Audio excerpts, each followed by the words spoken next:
Hey, nerdlings. What up, nerdlings? All right, so one of the fun things to do at VisionCon 2019 was drop in on some panels, and they had panels They for all sorts of did. things. And of course, you can't have an awesome nerdy convention without talking about.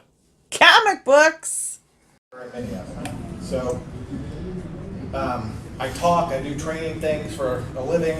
So I thought I can do a panel. And what I really just want to do is talk about the things I like to talk about. So I just kind of wanted to go through from about the 1970s is when I started collecting comics, which that's way before a lot of you guys were born. I'm on my third comic collection. First one burned up when I was 16, when our house burned down. The second one I sold off when my daughter was born, and boy, were we broke. And then my third one is happening now because when this guy got old enough, I had a cover to start collecting again, and it not seem weird that an old guy was doing comics. I'm doing it for my son. So I've seen comics change a lot over the past 40 years of collecting. I was thinking 40, I was about 8, so 45 years I've been collecting comics on and off for things. So I've seen a lot of things go on. I will say I was not collecting what I would consider the true silver age of comics, the 60s, when Stanley was doing all the great stuff at Marvel, when DC was coming out with their new silver age with the new Flash, the Justice League to replace the Justice Society and reconfigure their heroes for a more modern time.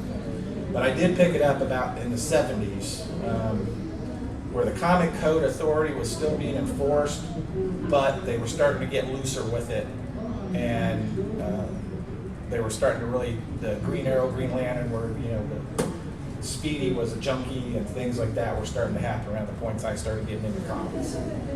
So I'm a DC guy, make no bones about it, and I got to thinking about it. Why am I a DC guy? And I'm a particular Justice League guy.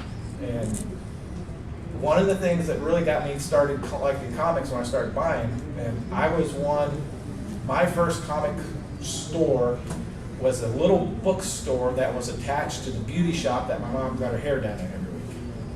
So I bought my comics off the old spinning rack, and I would love to have one of those things now to show some of my stuff in.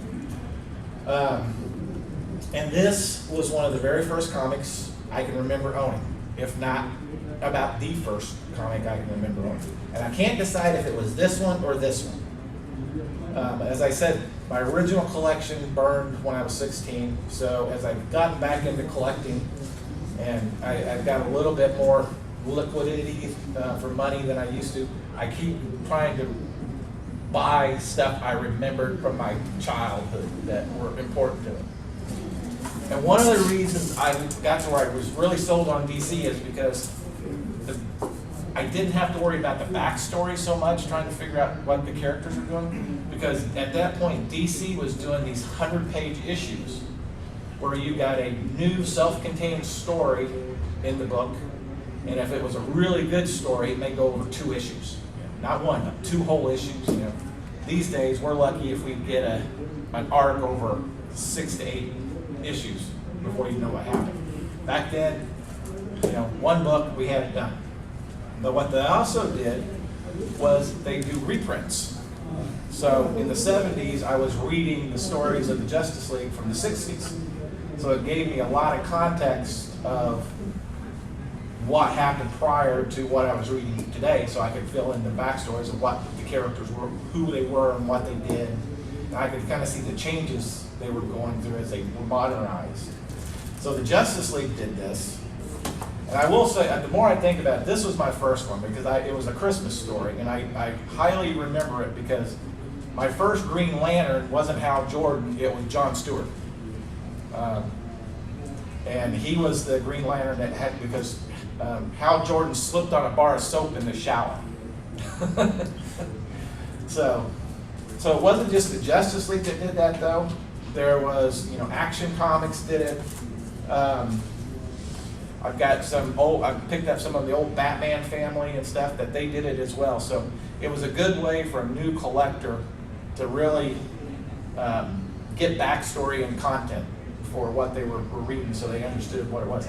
I never felt like I got any of that from Marvel. A lot of my friends in school, they liked the Marvel family and stuff, and I liked it, but I never got sold on it because it's like, what the heck is going on? Why is he doing this? Because we were, at that point, 7, 8, 10 years into some of the story arcs, and it didn't always make a lot of sense to me.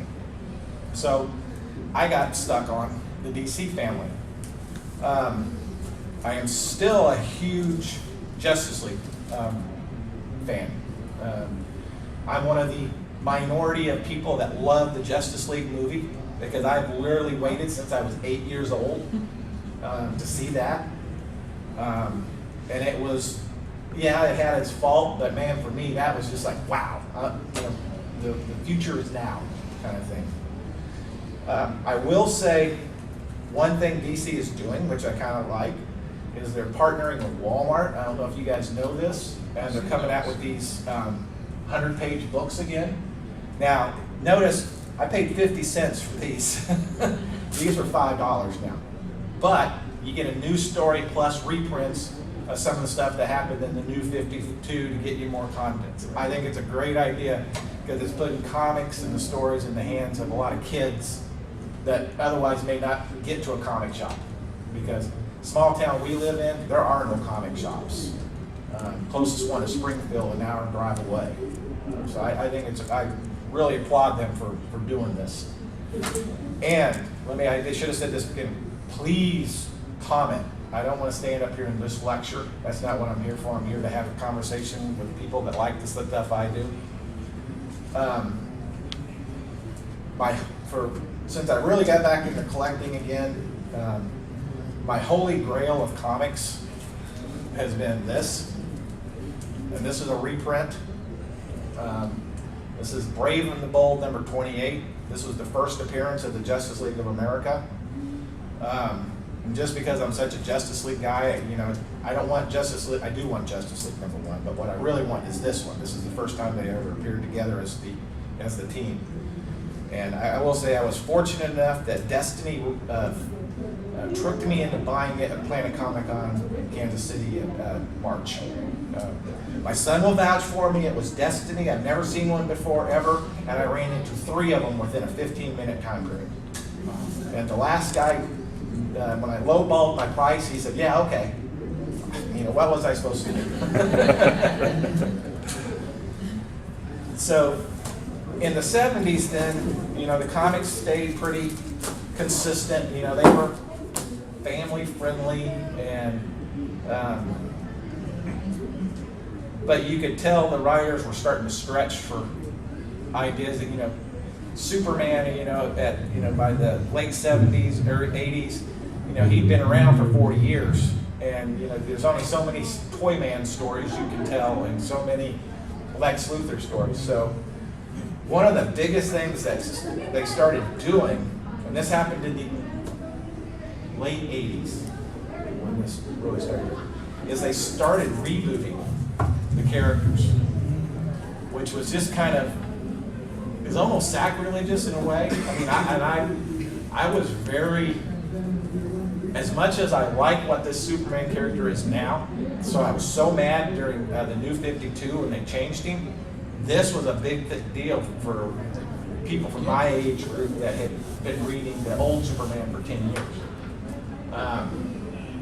All of a sudden, Ma and Pa Kent aren't dead. He's not, this orphan off by himself, trying to figure things out. He's got his mom and dad that he's still running home to, and his mom still fixes his cape for him. It's that thing. So, DC did that with Superman, and it was very successful, and they kind of branched out the Superman family at that point.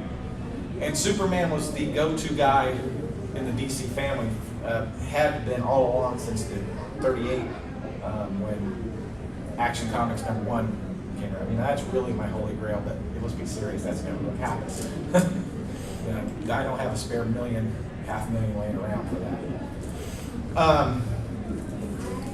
But there were some guys out there in the comic industry, specifically a guy named Frank Miller, that had some new views on what he wanted, he thought some of the characters could be. And one of the things I find fascinating, and it almost made me mad when I found out that John Byrne, the guy that was the X-Men guy from Marvel, is the guy they brought over to do the new Superman. That just made no sense to me. It's like, what the hell does he know about Superman? He's a Marvel guy. But I guess that's kind of what they were going for, because they needed a new spin on it. They didn't want the same rotating crew of writers and artists working on it. They wanted a new tilt on it. So Frank Miller was of course, everybody knows, a Marvel guy. You know, Daredevil, Electra Assassin, all that kind of stuff. And what he came out with was what we all know now as The Dark Knight Returns, which was a future story. So it's not necessarily canon, but man, it was a much darker look at the Batman mythos than we had been seeing for a while. Batman in the 60s was very campy. It matched the tone of the TV show a lot. The 70s, they really played up on the world's greatest detective title with Batman a lot. And, you know, he did a lot of, you saw him doing a lot of forensic works in the field, you know, with getting his little mini science kit out of his utility belt and things like that. 70s were also a big part of the Ra's al Ghul legend that the Belantiverse on CW plays up very heavily, and they played up in the movies as well. That all came out of the 70s Neil Adams Batman stories. But this was a new take. I mean, Batman was a badass. He'd kill people. And you know that we all knew Batman didn't kill. So that was so successful, they said, well, why don't we kind of reboot Batman just a little bit and kind of put him back to some of that, what his original roots were, which was kind of a dark vigilante. And Frank Miller came up with the Batman Year One philosophy. And again, you guys are paying attention. Thank you very much, but you're not asking questions. So. I do have a question. What year are we discussing here with Frank Miller? This was 86, 87. And I was buying this stuff at that point. I graduated college. I started working in Bass Pro Shops, and one of the guys there took me to the first comic store in Springfield. And it was over by Mercy Hospital at the time, St. John's, in a little strip mall back behind where that pasta restaurant is there on National. And I just was like died and gone to heaven when I found that place. It was just like amazing to me.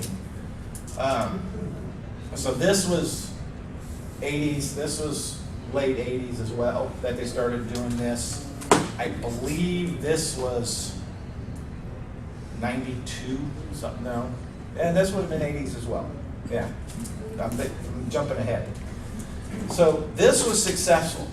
You know, I mean, this put Batman on a track like he hadn't been on in years. All of a sudden, Batman was the DC franchise player, not Superman. And so DC was like, well, that works so well. Let's see if we can do it with somebody else. And I don't know if any of you have read this, Green Arrow, the Longbow Hunters. This is just when they rebooted the Green Arrow. The Green Arrow had been a very campy character. I mean, Speedy was his ward, just like Robin was, you know, Batman's ward. But in the 70s, they started doing some different things with him. And you know, he lost all his money and was broke, living in a crappy apartment. Speedy got hooked on heroin, and the Green Arrow and Green Lantern just kind of went off on a bromance road trip, and through the comic series, and they became kind of like social justice warriors, which was some really, for the time, thought-provoking issue. There's one with a black man talking to Green Lantern and saying, you know, well, so what? You do all this stuff in space. What have you done for me, Mr. Green Lantern? And that was very, very controversial at the time. that they did. But this one, all of a sudden, Green Arrow's not using boxing glove arrows and net arrows. He's using broad points with crosshairs on them so that they stick. And he's shooting bad guys and killing them. The Arrow TV show is very much based on a lot of what they did in this thing. I don't know if you guys are familiar with an artist named Mike Grell. In the 70s, he was the guy that did Superboy and the Legion of Superheroes back in the 70s. And I kind of fell in love with his artwork then. And it's pretty amazing. And this is signed by the artist. I got signed at Planet Comic Con, but I will send this around if you guys want to pass it around. Just kind of be gentle with it because the artwork in that thing is just amazing. Grell has been one of my favorite artist writers since the 70s with the Legion of Superheroes. Any of you guys watch Supergirl on CW? The Legion of Superheroes that was in that is based on the 60s and 70s comic that DC published at that point. They got the whole thing with Brainy losing his Legion flight ring and everything. That all comes out of Mike Grell's world. Isn't that amazing? How It's really great art. Yeah. Yeah. And so DC did that with several other characters at that time, kind of made them a little bit more gritty. It wasn't. I like that. The whole Supergirl thing right now is definitely more controversial for Yeah, sure yeah. than of all the cast of characters in different aspects. So, in my opinion, DC was on a roll at that point, and they came out with a book. They'd always had their teen sidekick team, the Teen Titans, which was Robin and Speedy and Kid Flash and Wonder Girl, who were basically made up to fill in the rest of the Teen Titans. But then they decided to come out with the new Teen Titans, which were young adults per se, not necessarily 14-year-old sidekicks. That's where this comes from. And this is when they started doing some different stuff with it. Everybody figured Robin has been around for a really long time. What can we do different with Robin? Dick Grayson was supposed to be growing up, becoming his own man. And this is, I don't know if you guys, I'm sure you're familiar with the character of Nightwing. This is, I'll find it here. This was very controversial because, one of the Teen Titans was actually working for their arch enemy and was an undercover, and she was smoking cigarettes on the side and stuff like that. But that's the first appearance of Nightwing right there. Notice all the gold lame trim that he has on that outfit. That blends in. That's very stealthy, I always thought. Yeah, like in the newer incarnations, they definitely. But this was picked that some out. really, really great stuff that George Perez and Mark Wolfman put out. If you're not familiar with George Perez and Mark Wolfman, I would highly recommend you seek out some of their artwork. Wonder Woman of the 80s and 90s was drawn by George Perez. He does some great stuff. So, Superman was kind of fiddle-farting down the ratings thing because Batman was the guy now. And so DC decided, hey, we're going to do something. We're going to kill Superman. And I don't know. I've got those. Yeah. It was very, very, it was all over the mainstream news that they were killing Superman. We ended up with this, the death of Superman, or Doomsday, the science experiment from Krypton. They get in a knockdown, drag-out fight in the streets of Metropolis, and Superman hits the knockout punch that finally destroys Doomsday, but it kills him in the process. Now, they never were going to kill Superman. He was dead, but the Justice League, when Superman is killed in Batman vs. Superman, that was by Doomsday, and the Justice League is rebirthed is basically what they did in the 90s when this came out, is he wasn't really dead. He was kind of almost in suspended animation until he got regenerated. This one had a lot of Kryptonian mysticism mixed in it with it as well, but he came back in the black costume, like we saw in Justice League, for quite a while after this. Superman had long hair, because when he came back from the dead, his hair had grown out and everything, and so he was kind of had a mullet. Yeah. This guy that rocked a mullet, personally, you know, I respected that. So comics were going along, and the peaks and valleys of sales and everything were going on, so they decided they needed to do something special. You know, the 90s, there was a lot of speculation going on. You know, they did special covers that, you know, collectors were hoarding, and it just basically, they flooded the market with all this stuff, so nothing was worth anything. One of the things DC did was a thing called Crisis on Infinite Earths. And I will say, I do not have the original run of this, because that's one of the things I sold off when my daughter was born. I have actually a hardback book version of it, which I highly recommend if anybody can pick one of those up. They're a very enjoyable read. But what they did was, it was the, you know, the DC universe had become too complicated with all the multiple Earths and everything that they were always talking about on the CW shows. And so they went through this whole big thing where every character in every book was involved in this massive world-saving fight with this character called the Anti-Monitor, who was trying to destroy all the multiverse. And during that, they killed Supergirl off. During that, they killed the Flash off.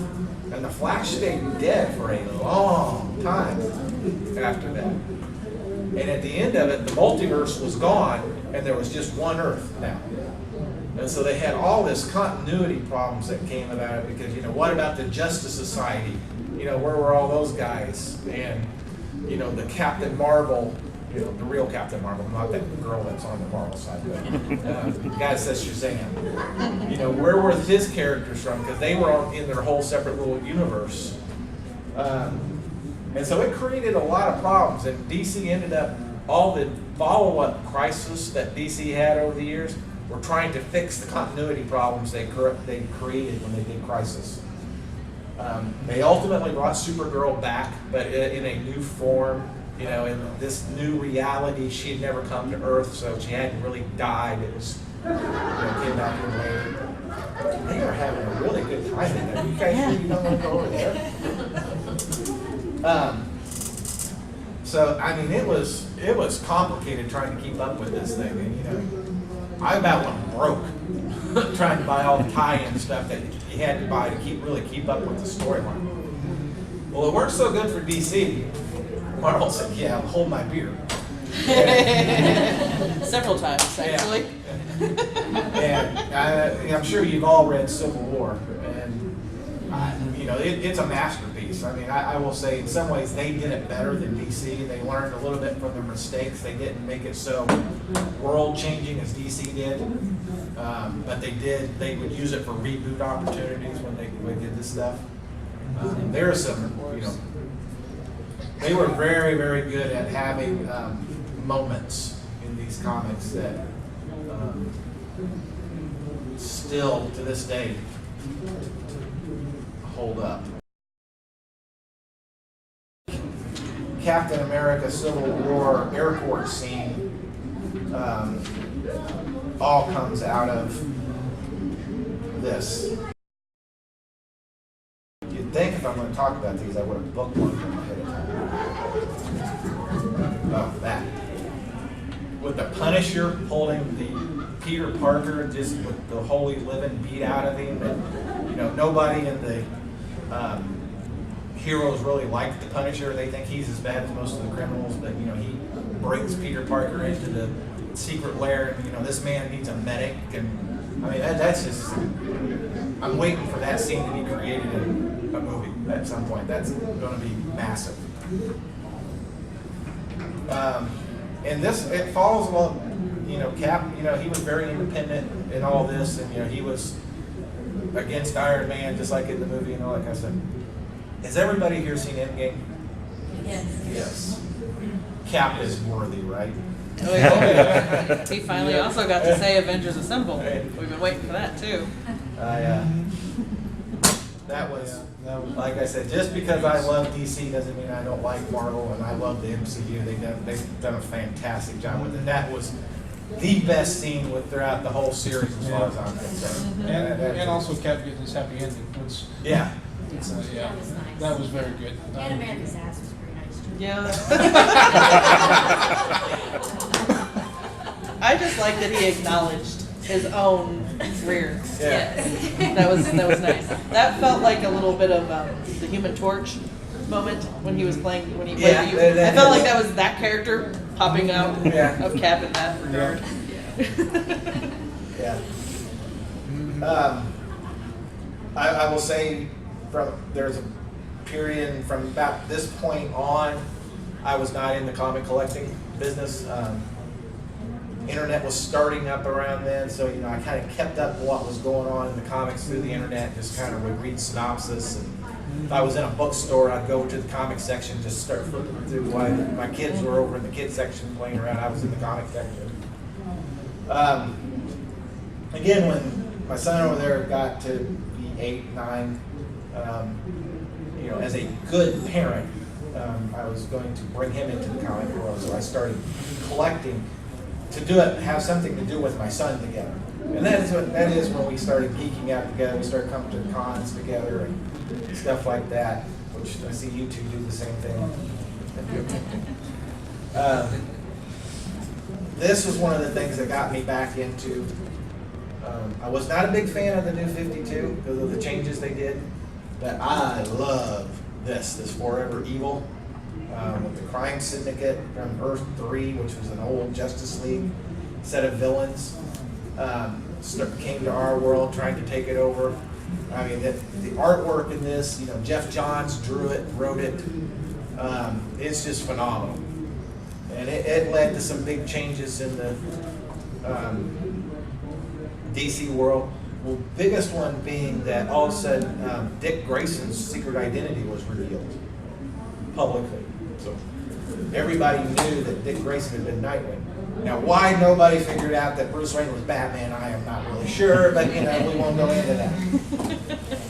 So, one of my favorite, I've always been a big Dick Grayson fan, because he was a kid when I was a kid when I started collecting. So him and I had gone through the ages together. They created the Grayson series for a while, and this, I don't know if you guys it's not a very long run, 25 issues or something like that, 2 years they ran it. But he's a secret agent in this thing, working for a organization called Spiral, that Batman's placed him undercover there. Since his cover's blown, he goes undercover for Batman infiltrating this organization. And it is really some good stuff. You were mentioning Cap's area that we commented on. One of these lairs that they use is at a girls' school, and the Huntress is the headmistress of that school. And the girls in this school have named his right and left butt cheek. Oh boy. So things like that are. Nice. Dick Grayson is supposed to be the heartthrob of the DC universe. Some things I got into after the fact. Now there's just random things I buy because I buy my old stuff that I used to collect as a kid, and then I buy things I just like without much rhyme or reason. We all like The Walking Dead. I'm sure. I don't know if you've ever read the comic. I'm sure everybody here has watched the show. If you ever get a chance to read the comic, it is a good read. I mean, when you see how true they are to some of the characters, especially in the beginning of the Walking Dead series, it's pretty amazing. I mean, some of the scenes in the TV show are just, it's like they took a picture out of the comic and put it up on the TV screen. They did it so well. Michonne showing up at the prison with the 2 walkers on the chain. When Abraham and Rosita and Eugene show up, I mean, the scene about that, I mean, just some great visual stuff. And the weird thing about it is it's all black and white. That's what I didn't like about it. Pardon? That's what I didn't like about reading those. It's different. Because it's hard to tell, especially the women. It was Yeah. hard to tell who was who It and is. try to keep them track because not to, I mean, they all kind of looked the same. I- They all just had like long hair and the same facial features. I'm the same way. You got to read it quite a while before you can really Yeah. distinguish who the characters are. Yeah. And then you get a time jump where they don't look the same, and you got to figure out who they are again. Yeah. The time jumps they have in the show, they have the time jumps in the comics as well. So it was. I enjoyed it. I kind of got burned out after it a little bit because it's just like a soap opera. Mm-hmm. Sometimes it took forever to get a plot point going. You can only read, about Rick riding back and forth between the kingdom and Alexandria so many times in the comics before it gets a little old.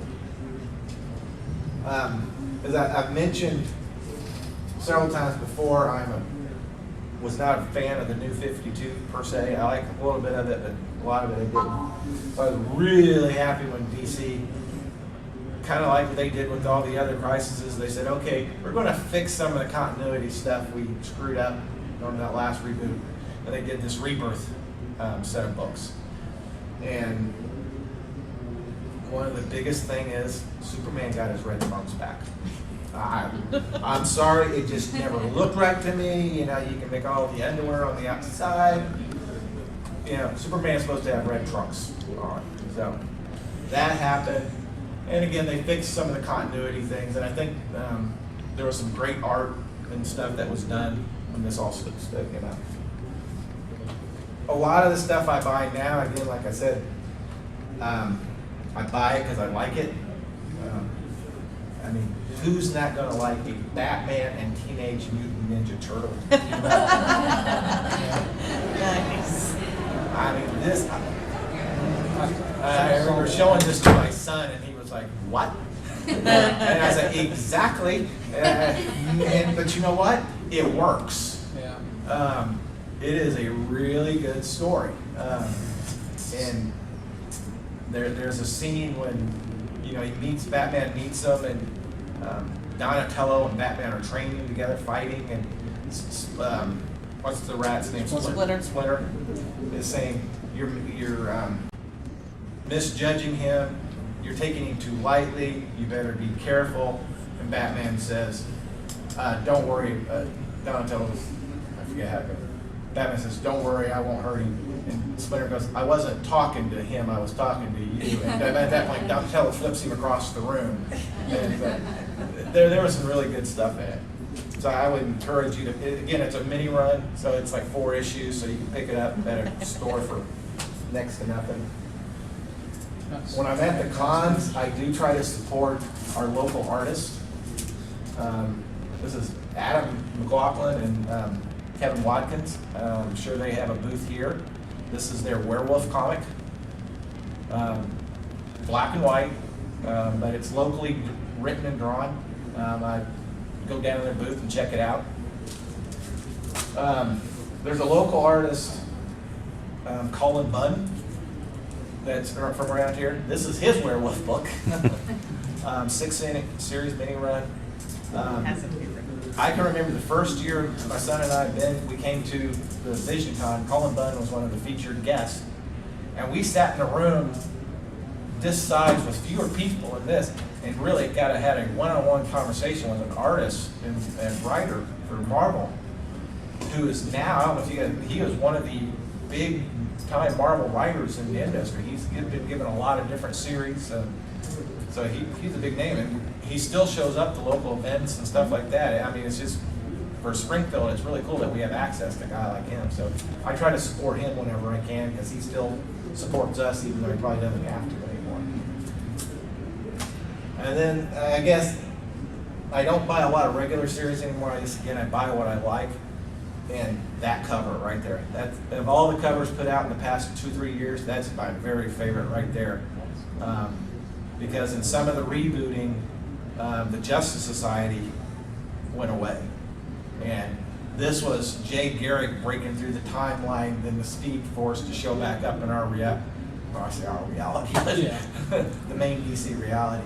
And I just love that cover because I don't know how many of you know that is a takeoff of the original Flash comic cover that Jay Garrick's supposed to be running, catching a bullet in, and in this one, the modern version is busting out of the thing. So I mean, there's a lot of great stuff out there that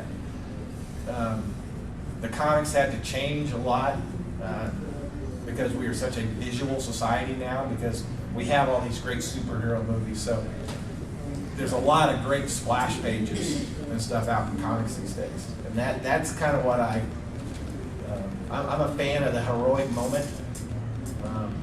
I love when Cap is wheeling Molamir, and I love when Batman's swooping down out of the sky at the last minute to pick somebody up, and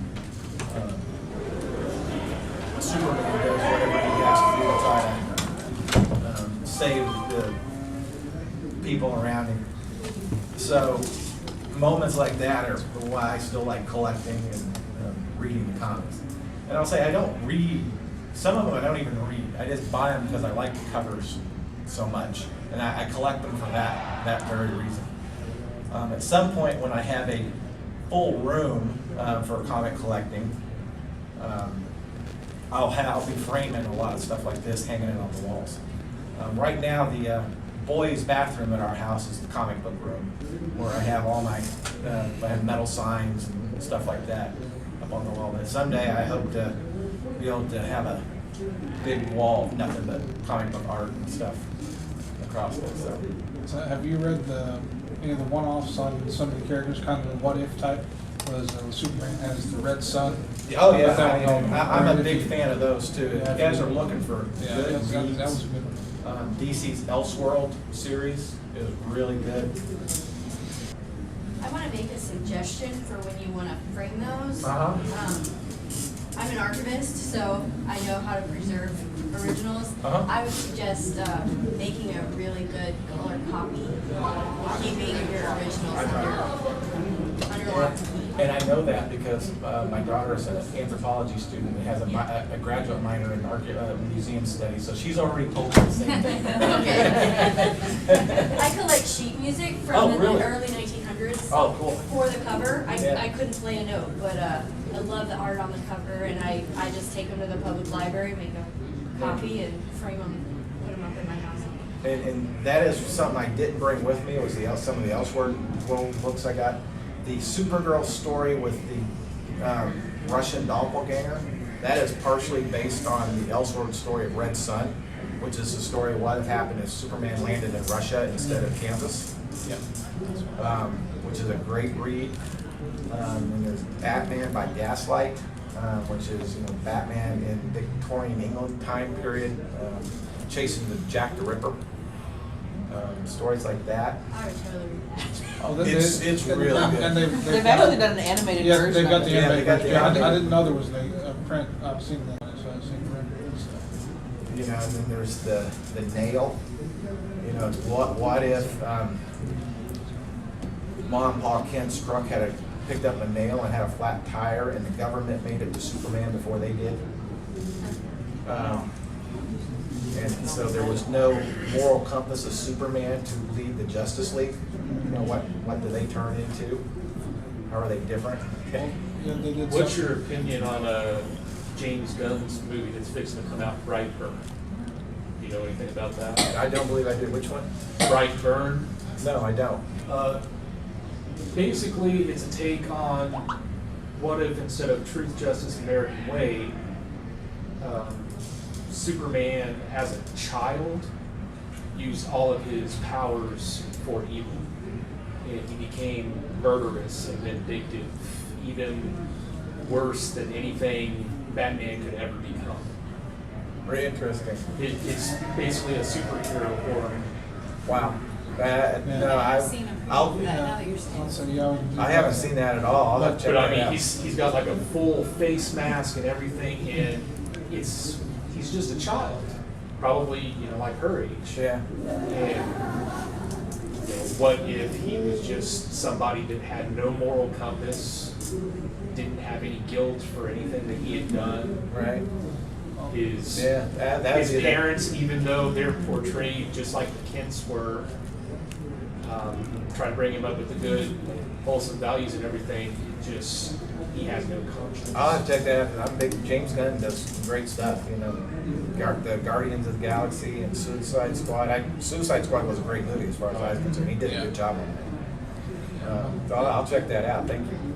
There was a storyline kind of like that on Smallville, where it was like that. If Lionel, but something worked out that Lionel found him, got to him first, instead of like that, and it was an alternate reality deal where they switched places.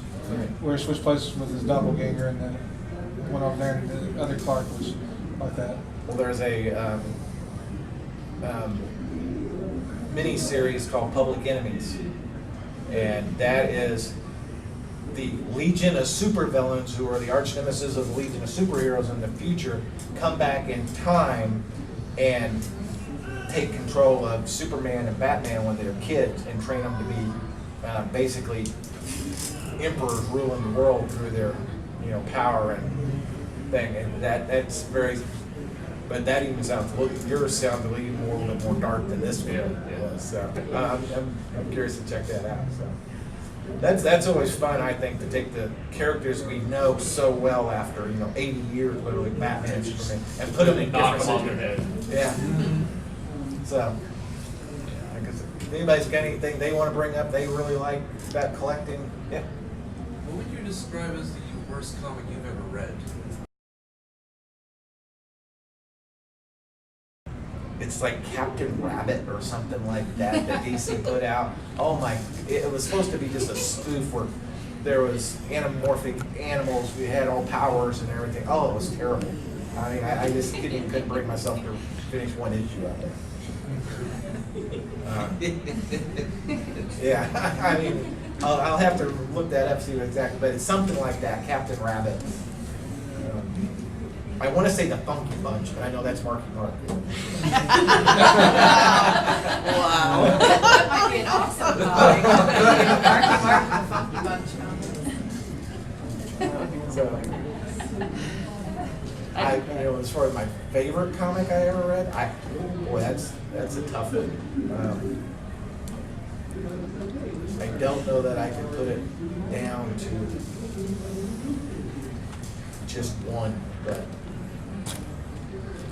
it would probably be a Justice League story, or either Justice League or a Batman Superman story, just because of the heroics involved.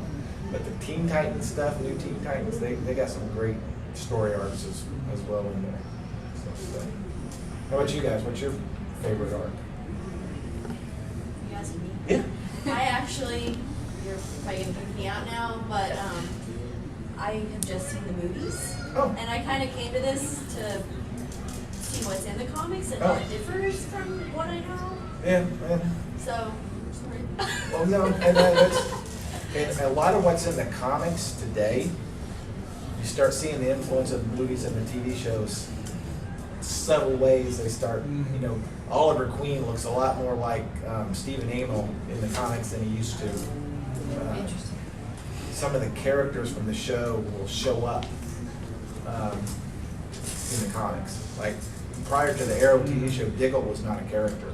Yeah. Now he's in the comics as well. We got to try to tie in. So one thing I've was noticing over the years, in my lifetime anyway, that it's like the DC did a lot better job in the print, and Marvel did a lot better job on the screen, as far as better and stuff. Because DC didn't have as much stuff on the screen that was more compelling, but their comics were awesome. Right.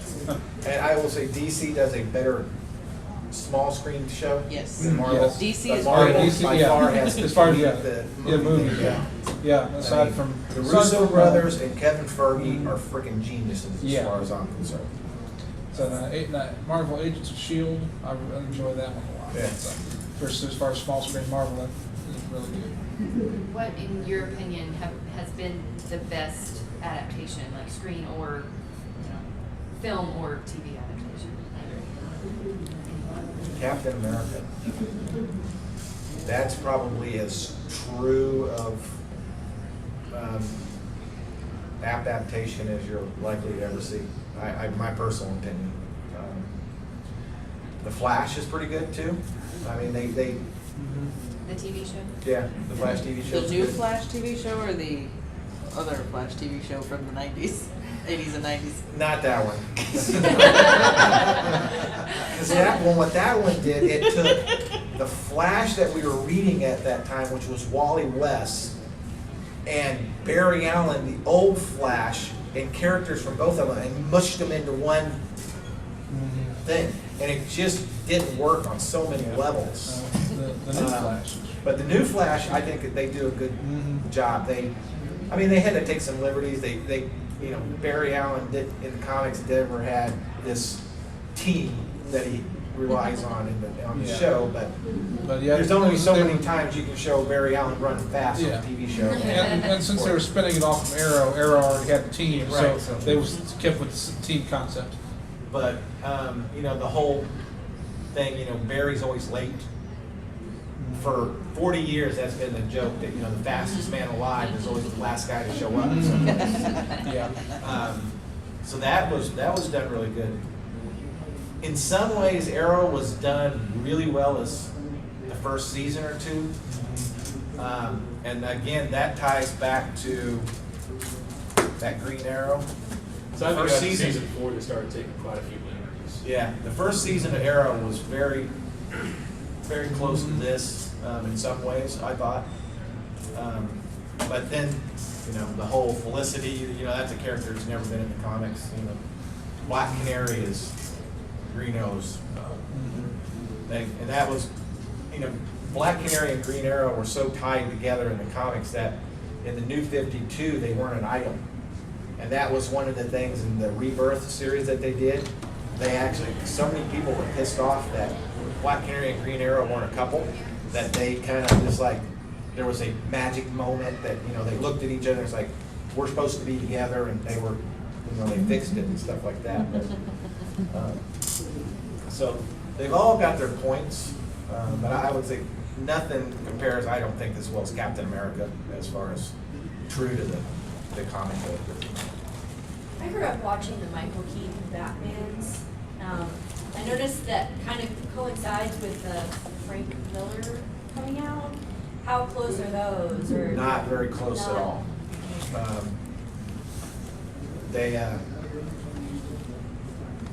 Michael Keaton Batman is very Tim Burton. And then Joel Schumacher kind of, he almost took it back to the 60s camps with the later movies. Close.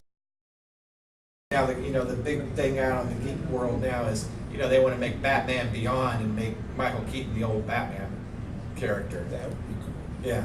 That would. So, but man, that Michael Keaton Batman, it has a special place in my memory. My grandma died the weekend that movie came out, and the whole family came in, and I didn't get to go see it, and it was traumatic that my grandma died, and all the families, and how family are, it's not always easy. And it was Sunday afternoon of that weekend, and I had to take my brother back to the airport in Springfield, and we lived down in Monette at the point. And my mom says, "You need to come right back after you drop your brother off." I said, "No, I'm not. I'm going to go see Batman. I will be home after that." And she's like, "But we got it." I said, "No, I'm going to go see Batman." I remember that being really controversial when he was cast. Oh, it was like Wasn't he more of a comedian before? Yeah, he was a comedic actor. He had never done a serious movie prior Right. to that. But he nailed it. He was so good. He was so good at it. There's a lot of Beetlejuice that came out in that performance, though. Yeah. But the humor he put into Bruce Wayne, I just Yeah. loved it. Mr. Wayne, we need to open a few more cases of the champagne. Will that be all right? Oh, sure. Go ahead.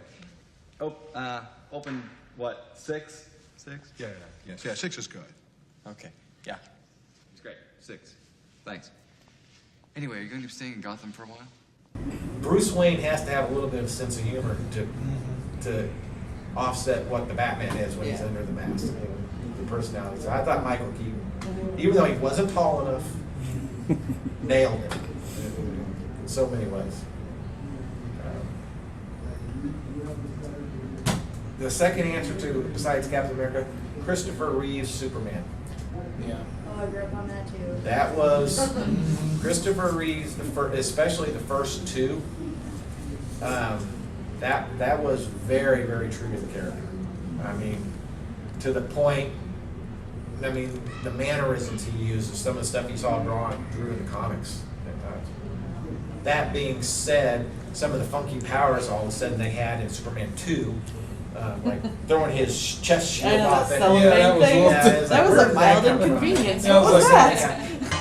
What was that? Yeah, take that, you jerk. That was a minor inconvenience. Yeah, well, that's the idea. Slowed you down, I'll say. Ow. Didn't see that coming, did you? No. Yeah, well, take that. Beams coming out of the hands, and that. Yeah. If we look past that, they were both just fantastic movies. So he really was Superman. I think he probably still is the best Superman. Henry Cavill's great, but Not Christopher. he's not Christopher Reeve. No. Have you seen any of you guys seen the pictures that when they had Henry Cavill audition, they wanted him in costume and they didn't have one, so they found Christopher Reeve's costume and put him in it. No. I mean, it's really amazing because even Henry Cavill looks more like Superman when he's in the real look of costume instead of the Kryptonian body armor and stuff they morphed it into. I think especially his Clark Kent. When he's wearing the glasses. Christopher Reeve's I think Clark his, Kent. yeah. It's just, Oh yeah, the transition. I between the do two. community theater back home. Mona has a community theater group, and Mount Vernon has one, and I act in both of them and help build sets and stuff like that. The greatest acting thing I've ever seen is that scene in Superman 2 when him and Lois are at Niagara Falls and she figures out he's Superman, and that just, you see him from the back and he's hunched over in the Clark Kent thing, and all of a sudden you see him, he stands up and takes the glass, and it's just like, he's really a different person, and it was just body structure, how he held himself, that he did it. I mean, that to me, that was acting. Yeah. Happened to be in Niagara Falls, and Clark is not around as usual. You know, you talk about your Oliviers and all that kind of stuff, but just without saying a word, I mean, he became a totally different person. So that was, I still, when that movie comes on, I watch that scene just because I am so in awe of what he did there. What's your favorite movie? You're obviously a big fan. Are you talking to me or him? Him. Me? But he's thinking, so you can answer why he's thinking. Originally, Captain America Civil War was my favorite Marvel movie of all time, but then Endgame just... Endgame just goes above and beyond. Yeah. Yeah, what they did with the Hulk in Endgame, I think, was awesome. Trying to narrow down favorite movies. Favorite hero's always been Batman. As far as the closest portrayal to Frank Miller's version would have to be Ben Affleck's. He did a great job. I was super bummed whenever they said that they were not going to allow him to direct or anything. Yeah. And then they just kept changing everything, and then he left the project completely. Yeah. Because as much as people may have not liked the casting choice or thought that Ben Affleck should have anything to do with the character, look at all the movies that he has directed. Exactly. Anything that he has had directorial capacity have either went on to win an award or at the very least been nominated. Right. All but Geely, but Right. Yeah. We won't even talk about that. but everything that he's done recently he's knocked it out of the park. Yeah. So I don't know why Warner Brothers and him could work things out, but he was one of the better parts of the Justice League movie and the Batman versus Superman movie. Just because the fight scene in Batman versus Superman in the warehouse alone, that shows how brutal Batman can be. That was the Dark Knight. That was right out of that book, right there. I mean, that was like I said. I was like, he's wearing the armor like in the book, you know. I had a little bit of problem with Batman being older than the rest of the Justice League. Yeah. Because, you know, he's not supposed to be. But that being said, Ben Affleck did a fantastic job playing the character they had him playing in that. He really did. And I liked his portrayal of Bruce Wayne. You could just tell that, you know, he kind of given up on everything. Yeah. He was just like, you know, society's not what it was. There aren't any heroes left. And now we have people that are from other planets that are coming and wreaking havoc on our world, and nobody's going to do anything to stop them. Because he flies in and says, I'm sorry, I didn't mean for this to happen. And then he goes and tries to help people, but he doesn't help rebuild what he already destroyed. So he sees it as a threat. Right. Now, that movie, you know, we're talking about Batman v Superman. The scene when Wonder Woman is fighting Doomsday and he hits her across the thing and she just grins and popping her sword is.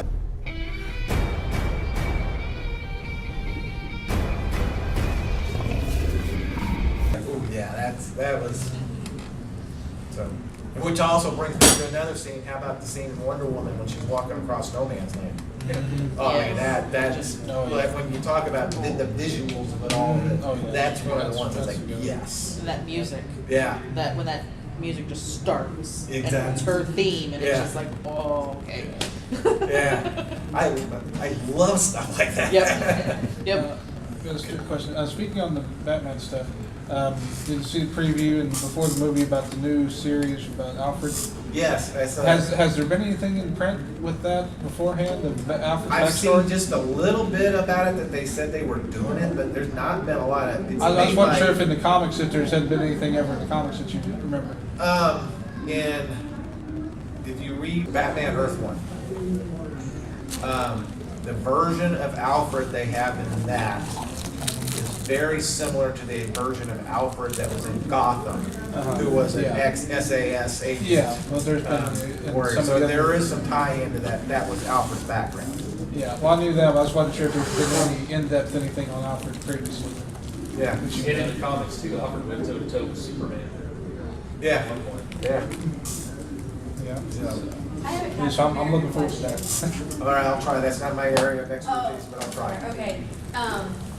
History is what I work with. Yeah. And so when I watched the first Captain America movie, and he's this puny little, short, not strong individual, I couldn't help but look at that and be like, that's Audie Murphy. Audie Murphy was the most decorated World War II soldier of the whole war, and he was this tiny little short guy that was turned down by every branch of the military. Right. And when he finally got accepted, he went, and I forget how many medals and He was the most decorated soldier in World War II. And so I just wondered if someone like him influenced the development of that character. Or if it was maybe just, visually, but you know, Captain America was around. Before. He was in World War. He was really during World War II. Okay. So Audie Murphy wasn't even a thing. Okay. It just made me think of him when I watched those scenes. But if you look at the old comics, the scene of Steve Rogers' transformation, I mean, it's virtually identical to how they did it in the movie and how they had him looking. So I mean, that's why I say it's one of the best adaptations because it is so true to the story. I think that's my favorite of the Visuals movies are so. is the first Captain America, where it shows his origin story and him in the war. That's my favorite. And this is my copy of Serenity, the Firefly comic book that I'm going to have to illustrate some. Thank you guys for coming. This was enjoyable.